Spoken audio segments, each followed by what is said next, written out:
Hey, greetings and salutations, all you hooligans out there. This is JW Sims with this week's episode of the Hooligan Alley Hangout.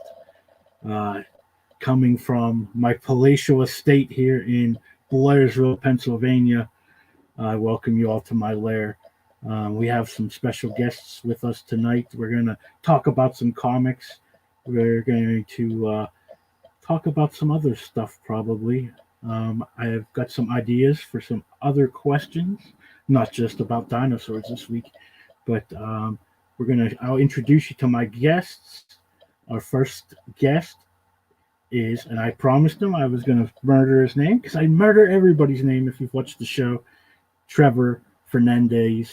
See, I already did it. Linkkevich. And I hope I got that right. Yeah, you did good. All right. I think it's that middle one. I bet you everyone calls you Fernandez, right? Yeah, absolutely. Yeah. It's Portuguese, and people think it's a Hispanic last name often. Yeah. So I'm sure, and we'll go ahead and talk about your book, Area 51. Is it the Helix? I can't remember. Mm-hmm. The Helix Project. There we go. Yes, sir. And we'll go ahead and get into that. Just a quick question. This is a question Sure. I ask everybody. If you were a dinosaur, what would you be and why? And you can't say T-Rex because that's the cop-out question. Man, that's the thing is that I'm like now with like my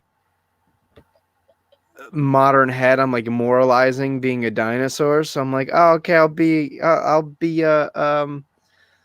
a triceratops, I guess. They seem pretty versatile, for as versatile as a dinosaur could possibly be. So yeah, we'll stick with that.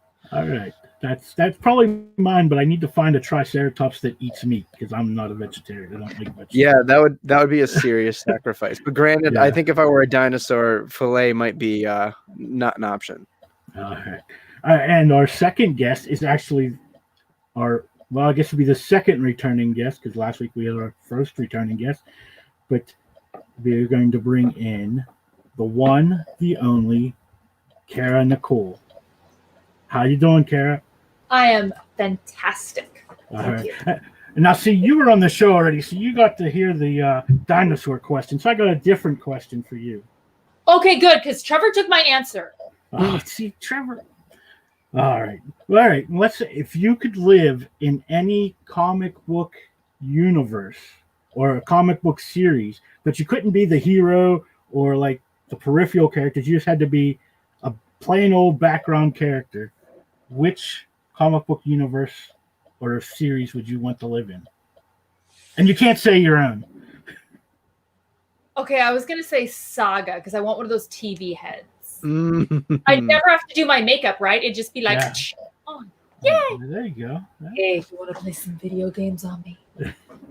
Yeah, but those are like the old school. It'd have to be just like a Nintendo or something because they're the old boxy TVs. We couldn't play any like Red Dead Redemption or anything. That's okay. I'd be like, want to have that attitude with me? You're getting Pong for 12 hours. That's right. You heard me. Now I feel like I'm in my childhood again. The old Atari. All right, so let's get into some comics here. Trevor, why don't you tell us a little bit about the Area 51? The Helix Project. I don't know. It's a long title. I'm bad. I've had 2 brain surgeries, so my brain doesn't work like it used to. I gotta read it, man. Yeah, you're holding up well for 2. You're doing better than me, and I have had 0 brain surgeries. So, giving credit where credit's due. But yeah, so Area 51, the Helix Project. It takes place in the tumultuous 1970s United States of America, but one that is very much plagued by UFO hysteria, right? It's about 20 years after the first contact story under the Eisenhower administration, but there's something about all of the sort of social and civil unrest in the 70s that really brought that to the forefront. So I thought that was a really great setting for this story. But with the Cold War looming overhead, the United States government has gotten absolutely desperate to try to find a way out of it. And they upstart a military-based program that uses surgical grafting of extraterrestrial DNA and trying to implant that into American soldiers in order to create super soldiers. So it's actually pulling from my background. I actually studied for 3 years molecular and cellular biology at the University of Connecticut before I decided I wanted to be a writer. And so, to me, the best science fiction always springboards from science. So this was my way to approach that. But with all of it, it is this big, crazy story wrapped in government conspiracy and sci-fi. But at the core of it, it's a story about people. It's about identity. It's about mental health. And the big question we raise here is at what cost does this power come, and to who? And that's really what is at the heart of everything in this book. One thing I gleaned from that, you're way smarter than I am. I don't even know why I should be interviewing you, but that's interesting. I'm on your Kickstarter right now looking at it, and the art is very well done. Thank you very much. I definitely I pride myself in the brilliant people that I surround myself with, and they're what brings it to life. Particularly, I think the colorist Marcio. Colorists don't always get the credit they deserve, and the level of ambiance and atmosphere that he brings to this book is phenomenal. And I this book would be nothing without them. So I appreciate you bringing them up because they're awesome. Well, and I like take the script in there.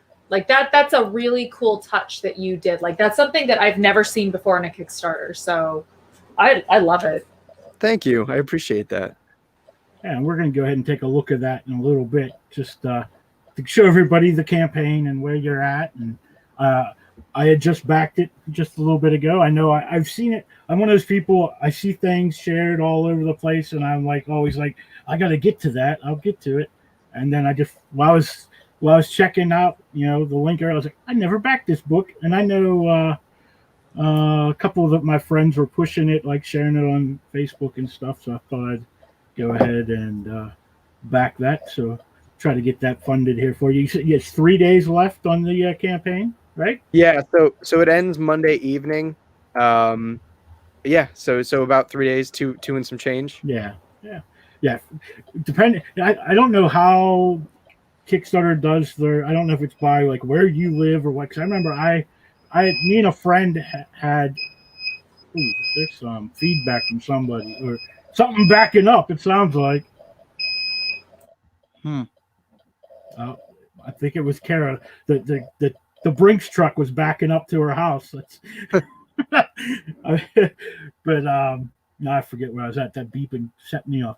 But so I know I had a friend whose Kickstarter, like we both ended on the same day, but theirs was like every time it said you had so much time, it was always like an hour off for some reason. I was like, yeah, I definitely that's the thing that I'm always very sort of trying to be cognizant about is that it says 3 days left, but in all reality, it's like 2 and some change, and people think the 3 days is gives them more time than they have. So yeah.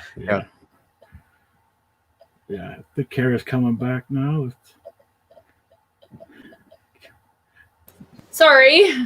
Yeah, I don't know if you heard it, but I said it must have been the Brinks truck backing up to your house to drop off. There's my flash. My strobe flash just started like beeping. I guess it had not gotten turned off properly at some point. So my apologies. That's okay. That's all right. So I forget what I told you the beeping just sent me off. I totally lost my train of thought. But so I'll go ahead and share that out. Unless someone else already did. No, they didn't. If I have the link. Usually I'm really, I told you I was the last minute trying to jump around. I've got 4 or 5 kids here this evening, and I'm just like going crazy.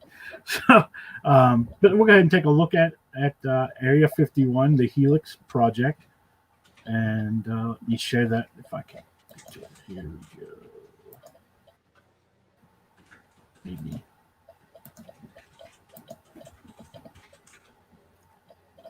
All right.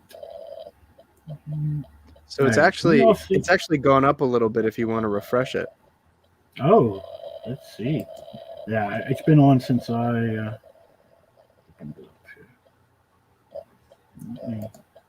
we'll making sure we can all see it. My computer sometimes is super slow on this website for some reason. There it goes. There we go.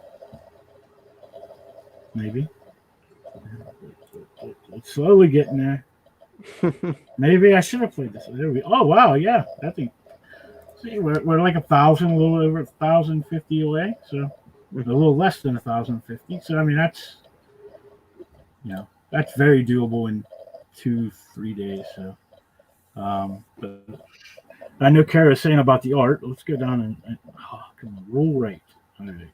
And if you want to talk about it, I will let you do your thing here. And sure. Yeah. Well, I appreciate the kind words about the art. It's definitely been a passion project. The artists that I'm working with are actually an international team. So my interior artist and my colorist are both from Brazil, and my variant cover artist is from Spain. And really with, for example, the cover art, obviously it's what sells the book. It's what's going to get people interested in picking it up. But I also wanted them to be very inclement as to what you're going to be getting in the book, whether it's tone or theme or whatever. For the A cover for this one, I really wanted to break my sort of norm, because I'm definitely the type, like I'm that generation of reader that is really inspired by like the Vertigo age of comics. And admittedly, I can be kind of pretentious about comics sometimes. So I really wanted to break out of that box for the A cover for issue 2, and kind of throw in a little bit of Jack Kirby inspiration with the floating heads and the Kirby crackle with the top cover. And, also, again, get some sort of what's the word I'm looking for? Implication as to what's going on in the pages of the book. And then with the variant cover, they've as of now been a little bit more sort of thematically driven. The puzzle piece motif was something I really wanted to bring into this one. We actually had 3 or 4 different compositions for this cover, one of which we're actually going to save for another one because I quite like it, and reconfigure a few things. But it is kind of indicative of thematically what's happening in this book, with our protagonist trying to find a sense of self and being afraid of something that is inherently a part of him and something that he will never get rid of. Plus, just an opportunity to really show off the colorist with those really brilliant lights. But because I am such a fan of what the variant cover artist did with his inks, I did show an example of just the raw black and white art, because I just think that the level of detail and texture that he shows off in this piece needed to go appreciated, and I could never do it justice with words. So I wanted to show it to everybody. All right, that's your. So you got some add-ons there. We see like the variant covers and. Yeah, so copies of issue 1, just because they are available in some of the standard rewards, but obviously there are going to be people that are coming to this that haven't gotten a chance to read issue 1. So I wanted to make them readily available. I'm also a big proponent of, if somebody gets on the ground floor with the work, like a signature is a big part of that, building that level of intimacy between myself as the creator and the readers. So I don't like charging for signatures. I do sort of aftermarket if they buy it separately on my website, just as a means for people to get in on the ground floor, because Kickstarters, again, you don't pay for any of those signatures. I also wanted to give the opportunity for people to get cool merchandise, like the beanie, for example, that's available only through the add-on menu, and commissions from my interior artist. And that was twofold. One, because he just does a great job, and a lot of people, I'm sure, would love to have some of his work, hanging up in their home or in their office. But it's also because I want to make sure I can keep him working in between everything. And he's talented, and he deserves to spread his work and expose his work. So I'm glad we could figure out a way that I could pay him and keep him working and give him, he has a family, give him the opportunity to put food on the table, and also reward the people that might not have been able to pick up his work, and those who that show me the support. It's a big it's a big gesture of appreciation, really. Yeah, totally agree. That's what with my book. I mean, I have a writer, and I did everything else. I mean, I originally did a couple years ago, but since my Kickstarter had funded, and I had some extra, I was able to get some other people in the book and be able to pay them to do some backup stories and things like that. And then it lets it open to, later on they're working with those same people again on something else. So that's kind of wow. And then this is from the second book. This art? That's actually from the first. So Okay. what I wanted to do for folks that hadn't got a chance to read issue 1 is to give them a little bit of insight as to what kind of led up to this issue. So just setting the stage in a very small way without showing any of the crazy cool stuff. And then when you go below that, there's a little bit of text and then some art from issue 2. Moving on there with some great work by these guys. They're really pulling out all the stops and like Cara had brought up, one of the things I wanted to do is to make this sort of intimate because comics aren't so transparent. So for example, I added a page of script below this one. It's definitely not the most eloquent page of script because it is an early page in the issue and it's a lot of sort of visual setup. Yeah. But there are options throughout the course of the Kickstarter and the rewards to pick up copies of the script because there are a lot of young comic book writers or writers who are kind of getting into it that don't really know the format, that don't get the inner workings, and it's not their fault. Comics just aren't transparent at all. There's also no blueprint on how to do these things. So I figured at bare minimum, while I'm small and while I can make this available to somebody, giving them the opportunity to have a script, to figure out how they want to write a script in turn, was really big for me because, again, I remember where I was a year and a half ago, literally like freaking out over something so small as figuring out what the right way to do it was. Yeah. And while it's not an exact science, again, it gives somebody a stepping stone to move forward from. And so, there are a couple rewards tiers like behind the scenes where you can get annotated copies of the script where I will literally go over it sort of in detail and explain sort of, at least in the bigger moments, what we're trying to accomplish through, what I'm directing with camera, right? Where the perspective is, what we're doing with layout, things like that. Yeah, because I see that a lot. On Omni, for example, my writer is L.C. Holt. He's an actor, director. He's been in some well-known movies, and the script that he wrote is almost like a movie script, where he, as me as the artist, he actually kind of directs me, so I don't really need to even think of the camera angles or how I'm going to break down the page. He does it all. So it's pretty much just me drawing what he wrote. Whereas when I write, it's pretty much just a script, unless if there's certain things I want to put in. I'm really big with every scene having a panel that sets the scene. So that's something big that so anytime that it changes scenes, there's always an exterior scene or something that so it lets the reader know that they've changed scenes. And that's just something, I guess, because I'm an old school comic book person. That's the way it was always done back then. And so I've always done that. But I've worked with some other writers, and some of them are very detailed, and other ones kind of do the Marvel thing where they just give you it doesn't even have a page breakdown. It's just here's a script and you gotta figure it out yourself. So. Yeah, and it's an ebb and flow because there's a reason I surrounded myself with these artists, and it's because they're good at what they do. And so when I lay something down on a script, I never want it to feel totally absolute. It's a give and a take. And, they're professional artists for a reason. There's a reason I'm not a professional artist. And so that's really important to me. There are moments where I do have to say we are 100% doing something because I feel like it is going to be effective or the most effective thing we can do at curating the experience. But again, they're the professionals for a reason.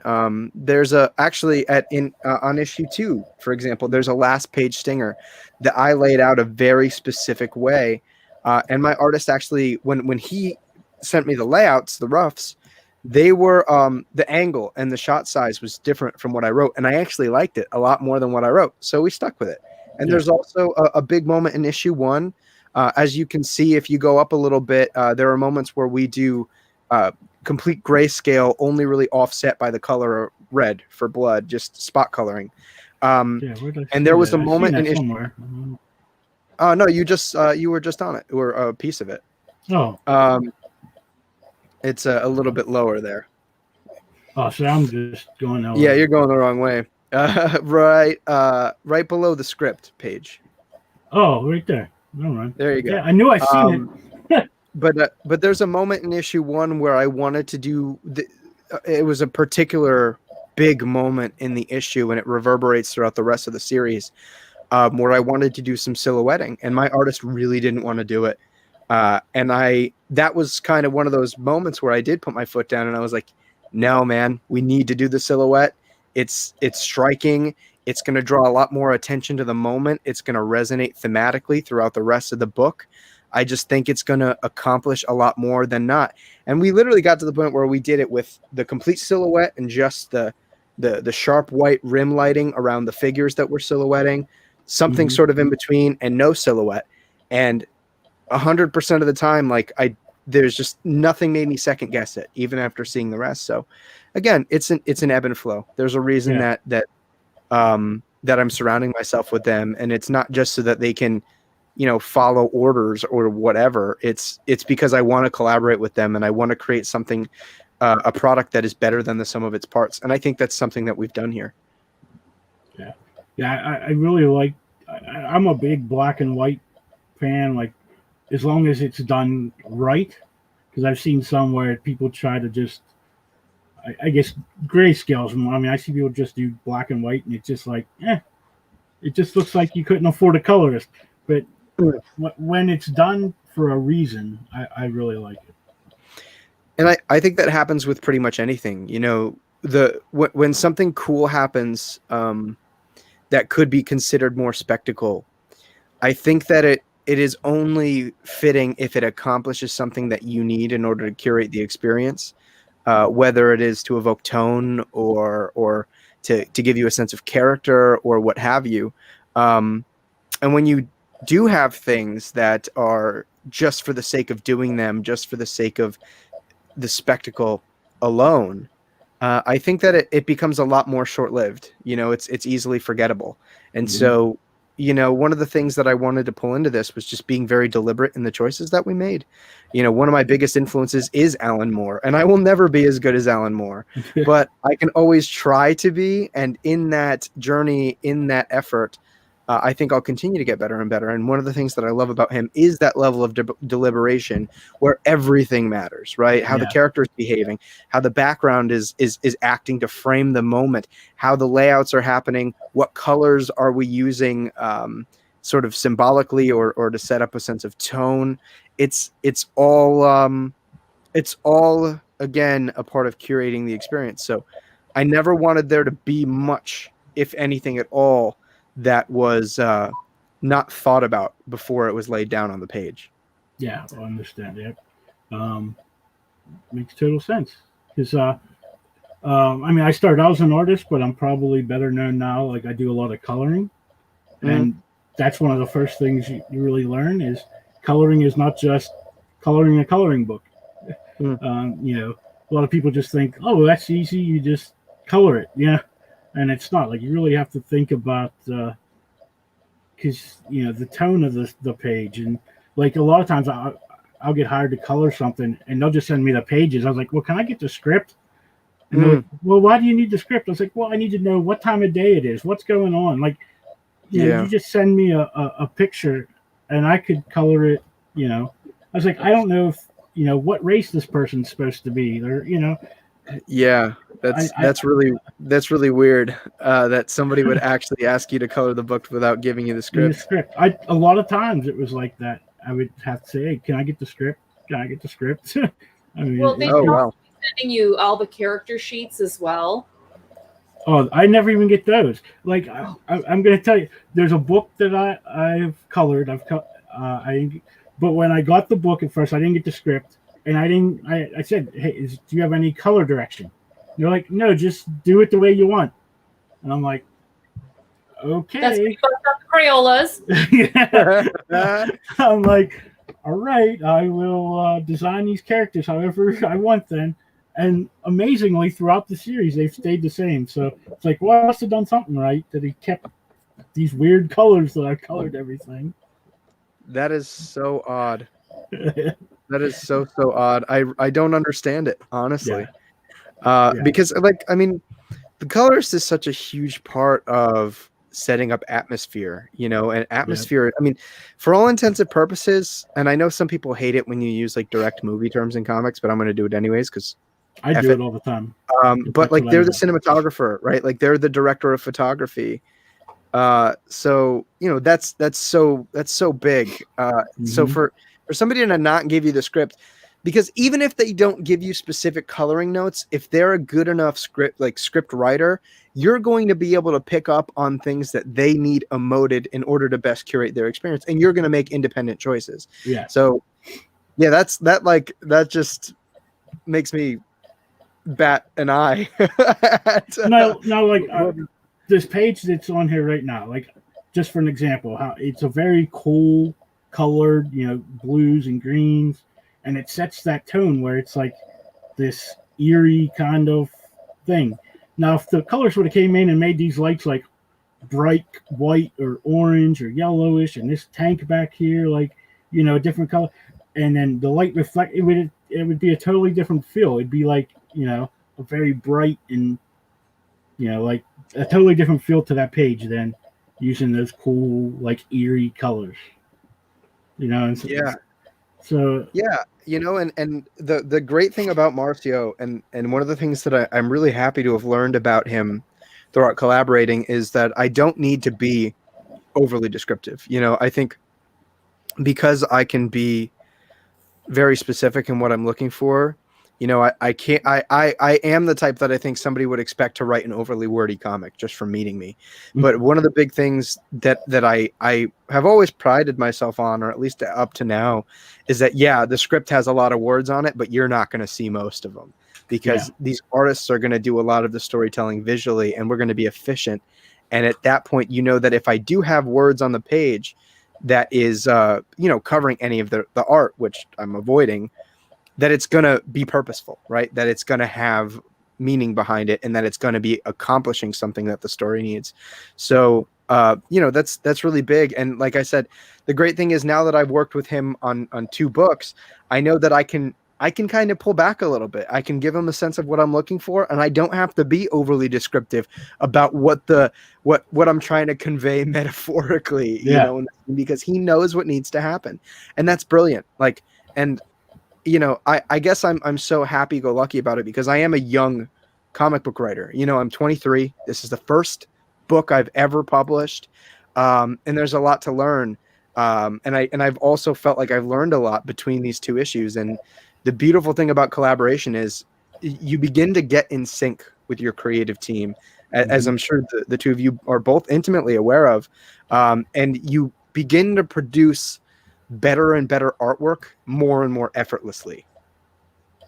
I mean, I've worked, there's a couple of people who I've worked with on several projects, and it gets like that where I don't need to ask questions anymore. I just know where they're going, what they're looking for in their stories, and it makes it a lot easier to work with. And then unless it's someone else who just is, you have no idea, like I said, they don't give me a script and I'm trying to like figure it out, and then they're asking me, did you get that done yet? Or I send it and they're like, oh, this is totally wrong, I need it this way. Well, you need to tell me that beforehand. Like when I ask you questions, that's why. But I totally understand that whole I don't know that word. My brain doesn't. You get in sync with each other. Synchronization. There we go. That's a big word for a Western Pennsylvanian. Let me just tell you that. But So let me see if I can go back. I'm all over the place here. Just let me. All right. You're all good. So now of course, these I guess for different tiers you can get these sweatshirts and the t-shirts kind of thing. Yeah, different reward tiers. And the cool thing about the t-shirts are that I'm letting people vote on what t-shirt design they want. You know, I mean, as a sort of day job, you know, paying for college and whatnot, I co-managed a $2.5 million retail store. And one of the things that I wanted to bring to this was my understanding of materials and my understanding of streetwear, because you know, you get Kickstarters like this, and you know, people often just pick up the material because it's something cool that they want as memorabilia. But for me, it was also about trying to create something that was wearable and comfortable, that also fulfills that need for, you know, memorabilia and nostalgia. So the shirts are made with really soft Bella canvas. You know, they're not that super rough cotton that your favorite comic book t-shirt might be made out of. So we went the extra mile. Trying to personalize the experience. You know, for example, the producer sweater, you know, was something that I was really, really happy with, by taking like the raw black and white variant cover art, masking it in a chevron shape, having it contour to the chest, and throwing that cool little exclusive producer tag on the arm there. You know, things like that, just the small things that I want to show contributors, backers, readers that, you know, we're going to take pride in everything that we do, because good or there is never a good enough, you know, as far as I'm concerned. Things always want to be getting better. So whether it's the actual printing of the comic book itself, the storytelling or the art that we're putting in the comic book, or simply you know, the merchandise and the material, you know, really gunning for grade A all the time. And whether we succeed or not, you know, that's up to the backers. All right. So, and then this is your team, right? Yeah. Yes. I put mine in black and gray because Zack Snyder shot it. So. Oh, okay. Well, it's not in slow motion though, so we can't. Well, it's permanently stopped, so that's the ultimate slow motion. It's slow motion, I guess. Yeah, you could sit there and look at it for 4 hours, but I imagine you might not want to. And they'll never move. Right. And then all right. Oh, print ninja. All right. So let me come back and we'll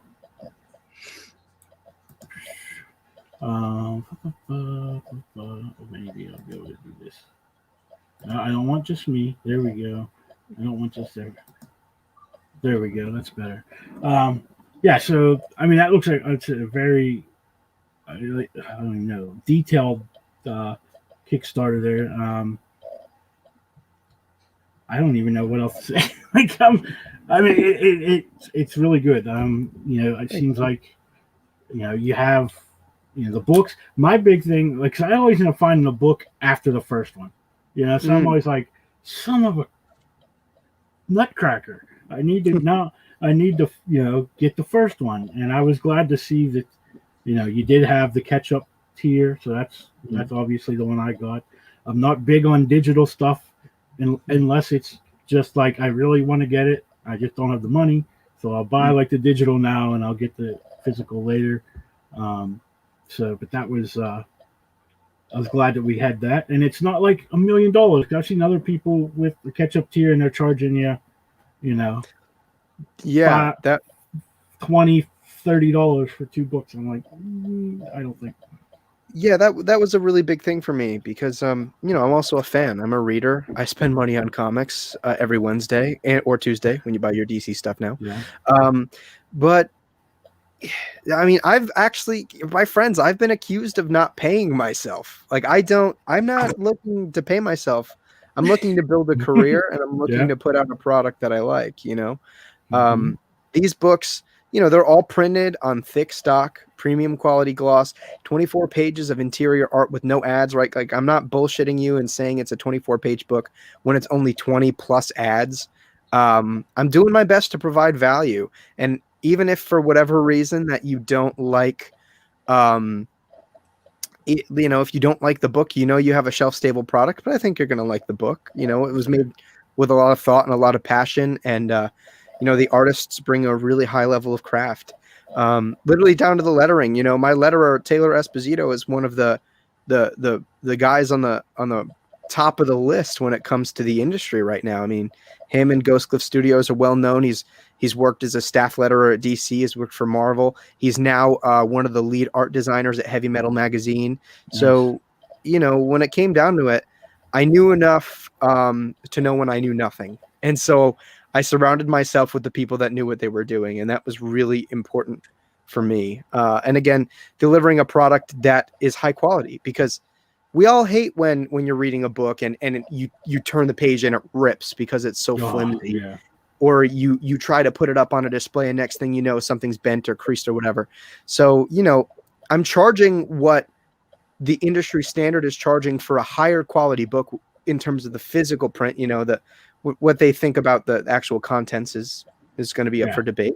But, when it comes to the physical print and how it's going to hold up over time and just the readability, like there is this weird kind of fetishistic quality to sitting there and reading something and having it in your hands and knowing that like it feels good in hand, the reading experience. So not only is it optical, it's also kind of tangible. So that was kind of important. Danny D said this could be you dead guy tier pick is awesome. Danny, I know you're the guy who likes to back and get pictures drawn in the book from experience, because he backed mine to have someone drawn in the book. You should back it that tier, Danny. I know that's your thing. At bare minimum, man, you can get a really, really dope commission from Marcelo. So I welcome you, man. Join the family. Yeah. All right. Yeah, like I said, I that's really cool. pledged to get issue 1 and 2 because I don't have issue 1, and I don't want to miss the first part. I'm a super fan of alien stuff, and so. That's a great segue into Cara's book, Aliens and stuff. Oh. Thank you. That's super sweet. I appreciate that. Hey, we got to take care of each other, right? Absolutely, yeah. I'm looking forward to hearing what you got. Well, my first question, and this is a question I ask everybody because I backed Fire Bitch 2 when it was on Kickstarter. Now I see it's on Indiegogo. So why is it just to do the print on demand, or? Oh no! So the book isn't out yet. Yes, obviously. We're still working on it. But I thought I was going to avoid doing Indiegogo this time and just stick with the CrowdOx. But there are people very loyal to Indiegogo, and Indiegogo is what I used before I went to Kickstarter for quite a few of my projects. Because I wasn't sure that cosplay would do well over on Kickstarter, so I put all my stuff on Indiegogo, and then I moved over, and then they were like, "Hey, we can just roll you right over into an on-demand," and I'm like, "Cool." So there are people very loyal to Indiegogo. I respect that, and so I want to make sure that we have our stuff available to everybody, especially because we still have the time, and I like the in-demand option. So I still have, like, you can still go get, I believe you can still get Confessions of a Cosplay Diva still on Indiegogo from last summer. So that's why I do that. Mm-hmm. And did you change like any of the tiers? I know some people do that. They'll offer different things on the Indiegogo than they do from Kickstarter. With Confessions, we had a new cover available for Indiegogo. This time we didn't, but we're not going to roll the Indiegogo people over into CrowdOx. So I do have a 24 by 36 inch poster that is available as an add-on through Indiegogo that wasn't available on the Kickstarter, but those people can get it on the CrowdOx as well. All right, that makes sense. And for those who don't know, why don't you tell us a little bit about Fire Bitch? So, Fire Bitch is the story of a social media diva who accidentally gets sucked into a vortex, thrown across the galaxy, and lands on an alien planet. And for all you flat earthers out there, it is a flat planet covered by domes. And they are being the Roger are the aliens there, and they are being attacked by the Miho. And the Miho are these big ogre-like guys, and they're coming down and they want to take over this planet. So the Roger had pulled someone from Earth. It was not supposed to be Chastity Chase. It was supposed to be someone else. And that's all in issue 1. And she got these superpowers. She can fly and she has super strength and she's got like a little bit of invulnerability there and she has firepower. And she does not know how to use any of this. She is not a warrior. She is not a fighter. She is an insta-ho. So, here she is trying to get back home and make sure that she's posting all the time. People at home are trying to cancel her while the alien race is trying to get her to become the superhero that they need to save their planet. Interesting. Any questions? There's a lot of really fun energy to it. I gotta say, just taking a peek at it, like it's very like I get a lot of like Amanda Connor meets Tony Daniel, which I know like those are two very different art styles, but it's a really fun blend and it's very much like on display on your Indiegogo. Thank you. And you're talking a lot about like the colorist not having direction and about needing to make sure that you write enough direction in your script. It's very true. I mean, I live with the artist and it's still that's wrong. You gotta change that. Oh my gosh. I'm terrible. All right, I'll have to find it. Yeah. And now so yeah, she's a super fun character and it's a fun story. There's a lot of jokes in there, a lot of reference. So Fire Bitch has her sidekick who was someone that was like given to her to help her, you need something, she's there to help you. And Fire Bitch is not one to, care anything about you. So she can't say this girl's name. Your name is Taco now. Like, I'm going to call you Taco. And so she calls her Taco. And Taco does not speak the best English because she's from an alien planet. And so she learned her English from our music and movies and videos. But what do we know about radio waves that go out into space? It takes them a really long time to get there. So all of her references are older references, like 80s references.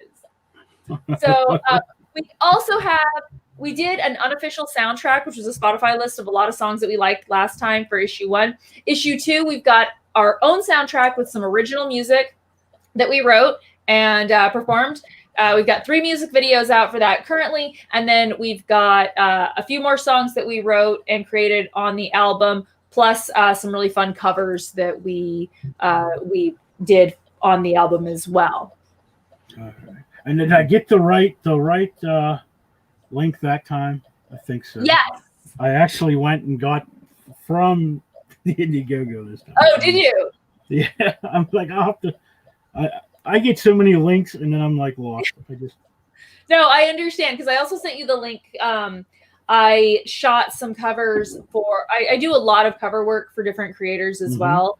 I am a colorist on our books, and I do some color work for other people's things. But I'm currently on Alton Simpson's Bunny Goes to Space campaign.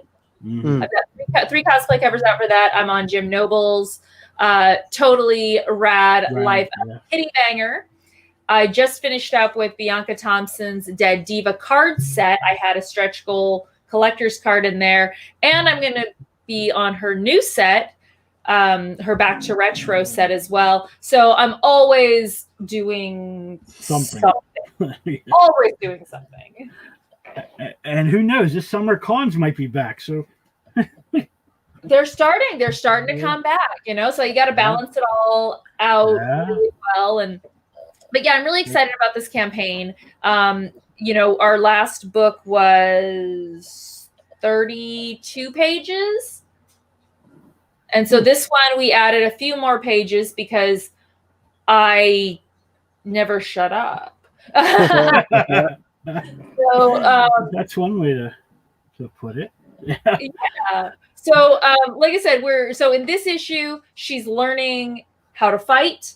And we're getting a lot more in depth with the alien races and who they are and what they're trying to do.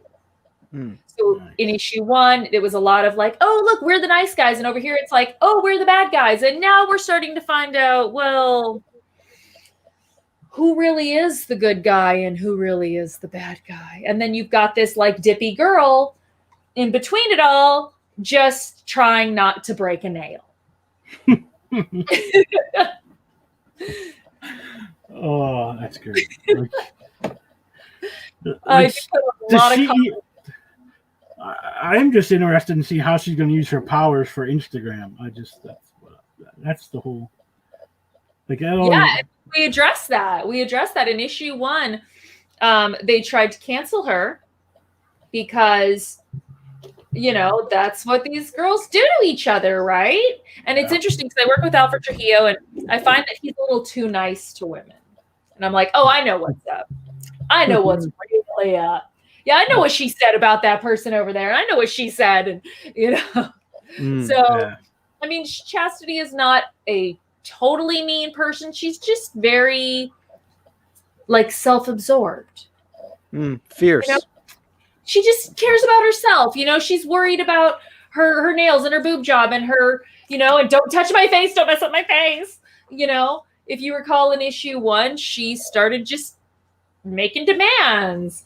I'm gonna need this and this and this and this and this and a vegan kale salad with baby kale, not adult kale, and add some bacon. And add some bacon. Because I'm not a vegan. I just like kale. Right?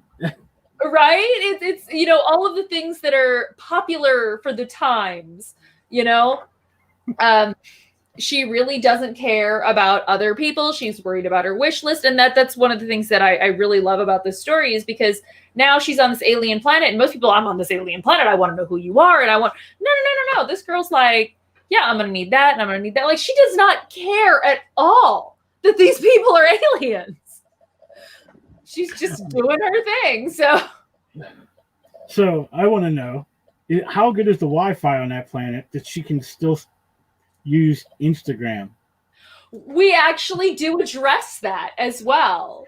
That she has to go to certain areas to get better Wi-Fi. In issue 1, for those of you, just a few little spoilers here, but she was like, I'm gonna need a charger for my Android, and they're like, we don't have Androids. We outlawed them 2,000 years ago because we were afraid they were gonna take over. And she's like, my phone, duh. He's like, oh, well, like the person that was supposed to come here had Apple. Danny says, will she get spray tan on my sheets? It depends on what time of year it is. She is from Arizona, so in the winter it's quite possible. That's fun though. She is a really fierce character with a lot of personality, which definitely leads way for a lot of cool storytelling. Yes. And we have like a million variant covers. We brought in some really great artists. We've got Shikari. We've got Lucio Perillo. We did bring back Antonio D to do our music homage cover. So I really like having kind of stories to my covers as well. We have our homage variants. We have like our Action Comics #1 that Alfred Trujillo and I did. But in issue 1, we did Pat Benatar's Get Nervous cover, and Antonio D drew that. And this time we did Cyndi Lauper's She's So Unusual cover. And it was really cool the way he did it, because instead of writing She's So Unusual, where it says on the album, he writes, She's Such a Bitch. And I'm like, yes. So super, super fun. Last time we did a McClintock cover from John Wayne. And we had Mike DiCarlo on that one. Well, this time for our movie cover, we got CB Zane with Army of Darkness. So yeah, we always have these like cool, fun, themey covers. We've got some add-on covers. So you've got your base covers that you can order, and then you can add on other covers like Piper Rudich. Neto-san did a cool Black Cat cosplay cover where she's dressed in Black Cat, but instead of white fur, it's fire. Right. Ooh. Yeah. So, but some of those are just add-ons, and so it was a lot of fun. And I love getting to work with so many different creators from all over the place. So I really love getting to see other people's take on her. We did bring back Harrigan, and he did like the swapping cover where Chastity is now dressed in Taco's clothes and Taco is dressed in Chastity's clothes. Nice. You know, with the big like boob window, and we got a cute little nip slip going on there. But, you know, the aliens, they're kind of the green-headed, typical anal probing aliens, which we talk about in issue 1 as well.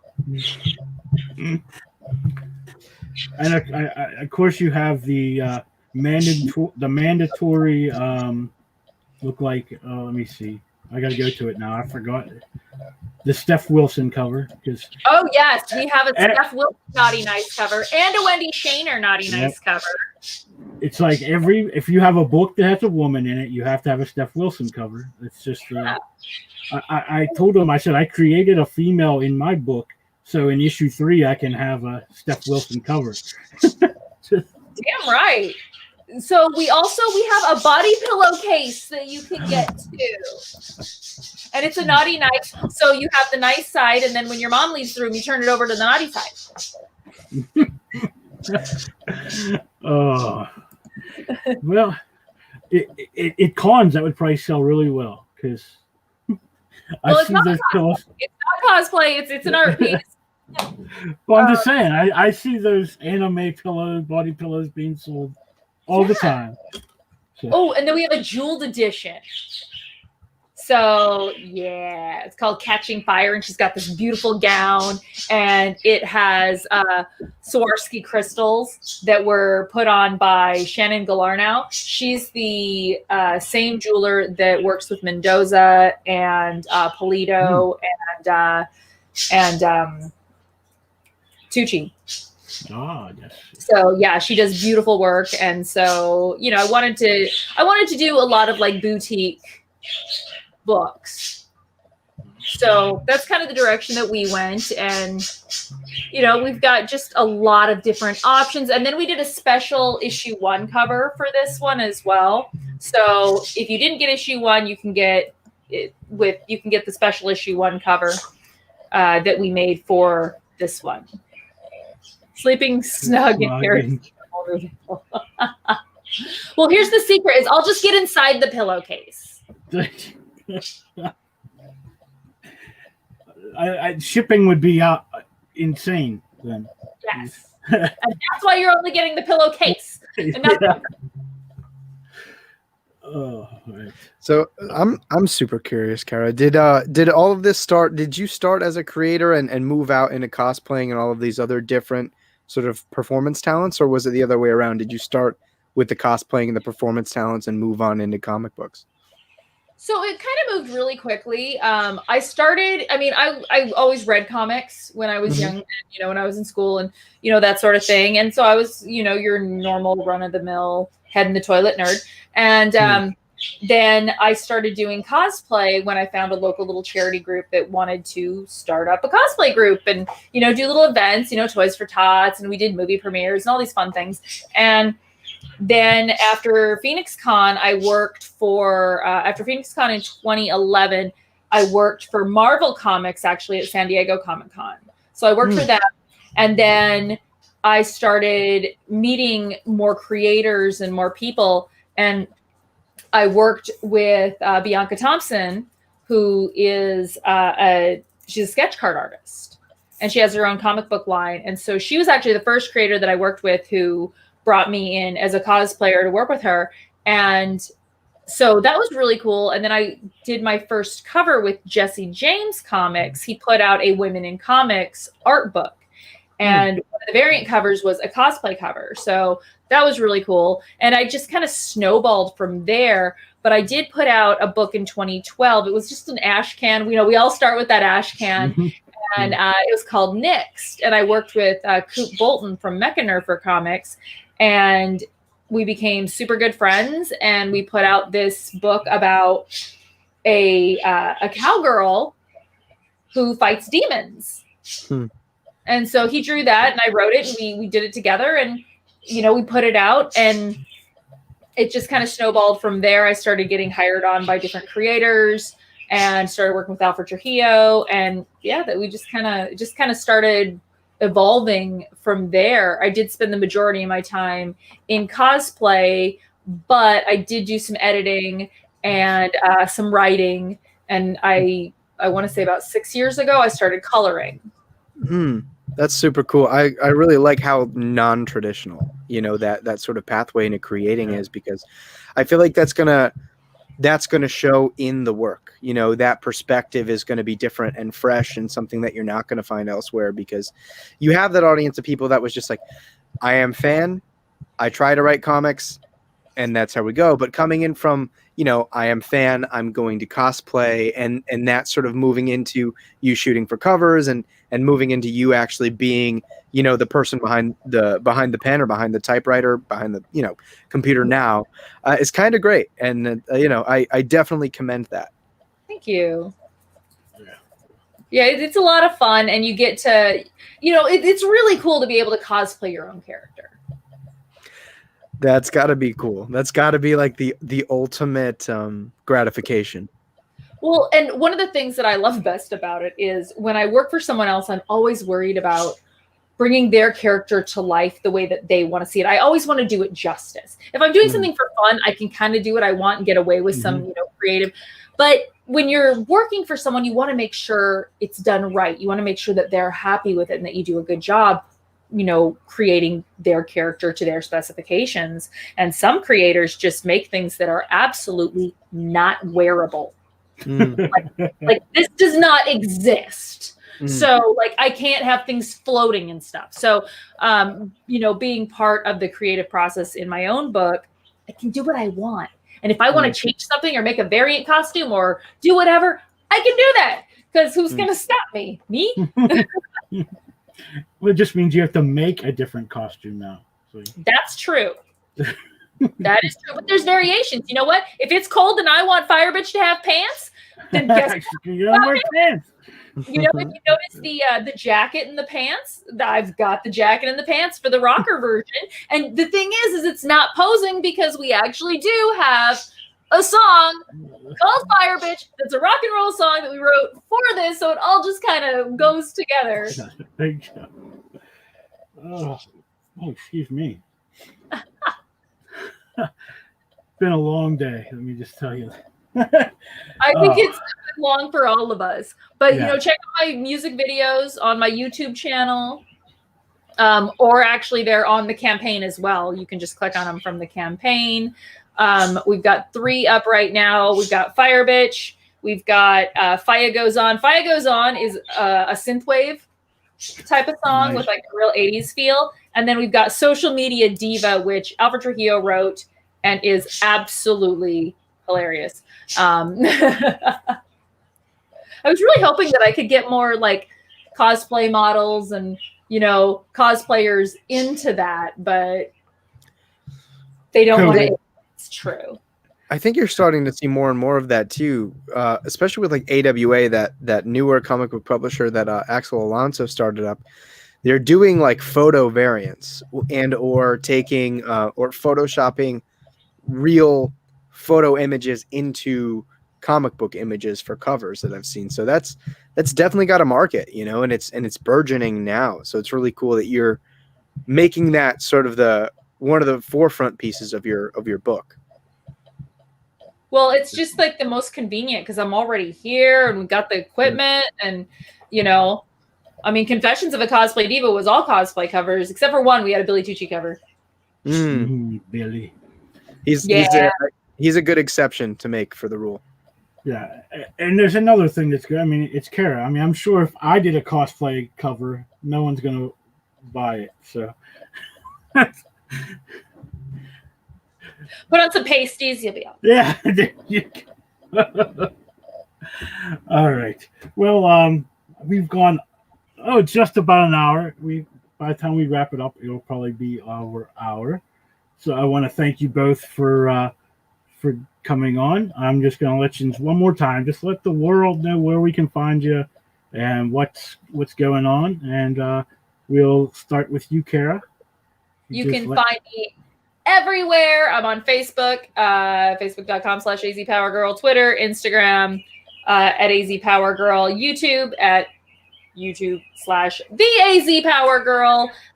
You can find me on Instagram or on Indiegogo as well as Kickstarter as AZ Power Girl. I'm just everywhere as AZ Power Girl. All right.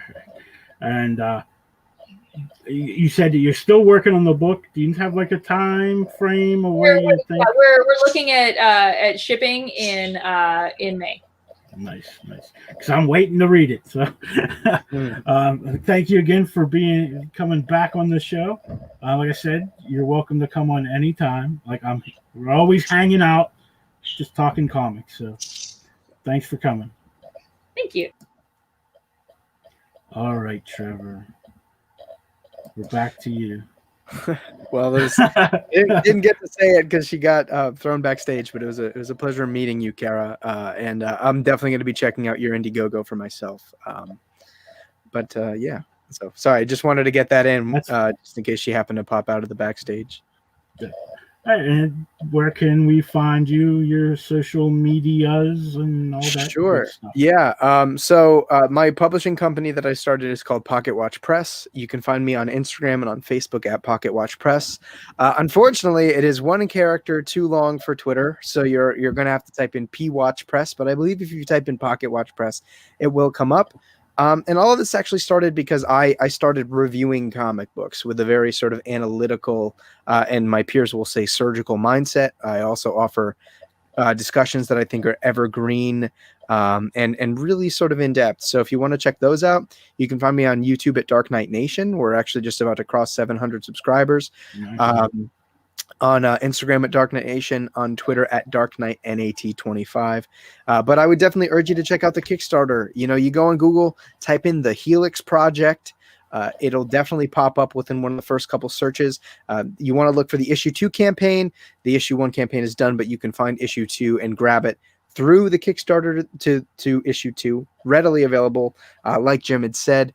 So just read it through, give it a look. I hope that you'll give us a chance. We got a decent amount of river to cross in order to get it funded. Because for those of you that don't know, if you don't meet your Kickstarter goal, you don't get any of the pledges. So I want to get this book out there. Again, I do this entirely because I want to make these books and I want to provide stories and connect with people as an artist.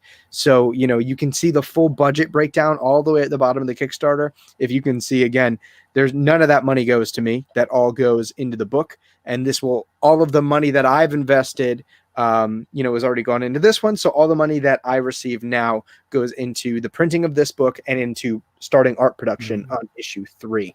And the more and more we can grow, the more and more likely that I'm just going to scrap issue 6 and do a double-sized issue 5 and just make this far more digestible and easy to read. So, I hope you give it a look. Again, just trying to provide a product that I think is really high quality, one that's going to stand the test of time. Issue 1's already printed, so at this point it's just throwing issue 2 into press and getting that out to you guys with the other rewards. I can't really I'm a blabbermouth, so I'll keep talking if you don't let me. So I invite you to check out that link. It'll give you everything you need to know. And if you do have questions, I'm easily accessible through social media, through the Kickstarter itself. And I hope you give it a look. We brought you a thoughtful story with a lot of deliberation, a lot of heart, a lot of care. I just ask that you give us a chance. And Jim, thank you for having me on. Thank you for sharing your platform, man. Oh, you're welcome. You're welcome. Like I said, anybody who wants to come on, you come on. I mean, you don't always have to have something going on. Sometimes we just like to get on and talk comics and whatever's going on. Like my thing today, everyone's talking about the Invincible show and the Falcon and the Bucky show, and I'm like, well, what about the Mighty Ducks? Come on, the new Mighty Ducks show started today. It got lost in translation. I know. Man. I was like, that's what I was excited about when I woke up, watching the Mighty Ducks. So, I like to have shows where we just can get on and have some fun too. So, but I'll go ahead and share all of this stuff out on the descriptions and everything. And I'm sure, I seen we were just, I said, a little over $1,000, $1,048, something when we started the show. And I said, that's really not a whole lot. I don't think you should have to worry about getting that funded. But anyone who's watching the show and you haven't yet, I highly recommend it. I mean, if anyone knows me, I'm kind of picky. There's people who's friends of mine who have campaigns, and I haven't backed them just because I'm like, I don't know. But being from, like I say, 90s, I mean, that's when my comic collecting kind of is from. I'm a big visual person, so I will, I like art. So if I think the art's good, I'll back it. So that's pretty much. I've never been more happy to not take credit for something, man. But these guys are killing it. They, like I said, they're the ones that breathe life into this story. And without them, it would just be a white page with black print on it. So, I'm just thankful for their talent. Yeah. Well, thank you for stopping by, coming into the Hangout, and we'll see you again. Like I said, anytime you want to stop over. Have a good night. Thank you so much. You're welcome. Take care, man. You too. All right, and now it's just us again. And I want to thank you guys, anyone who's stuck around, anybody who watched the show or who's going to watch it. We'll be back next Friday at 9 p.m. Eastern. I hope you guys can join us. I don't have any guests lined up yet, so if you're out there and you have something on Kickstarter, Indiegogo, it doesn't have to be comics, it could be anything. Or if you just want to come and hang out, let me know and we'll get you on the show. We can talk some comics, some toys. Obviously, I'm a toy collector. Got a new shirt.